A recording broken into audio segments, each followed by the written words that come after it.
While we warm up, the West Coast is actually getting ready for their first atmospheric river of the season. And this could bring heavy rain to the Northwest all week before potentially bringing some moisture to us.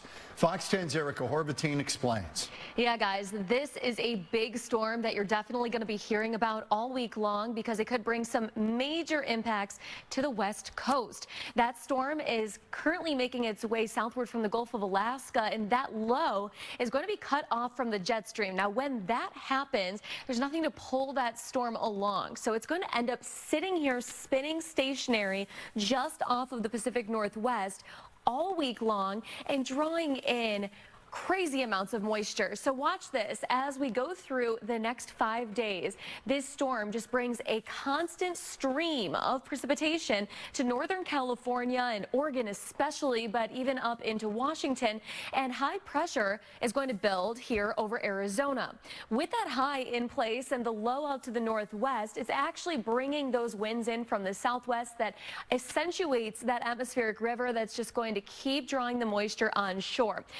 By the end of this week, they're expecting those rainfall totals to add up to around 5 to 10 inches, and that's going to be in Northern California and Southern Oregon. So they're going to be dealing with major flooding, potentially mudslides, power outages, and everything, because the rain is not the only thing that they are going to be dealing with there.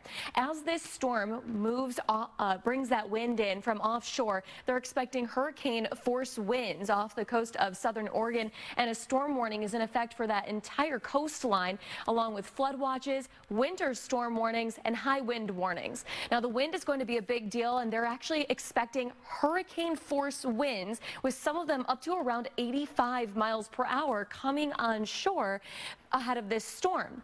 Also, about 1 to 3 feet of snow is expected in the northern Cascades, and along with all of that rain that they're expecting. So we'll continue tracking this storm, and I'm sure you're going to be hearing this in the headlines as well.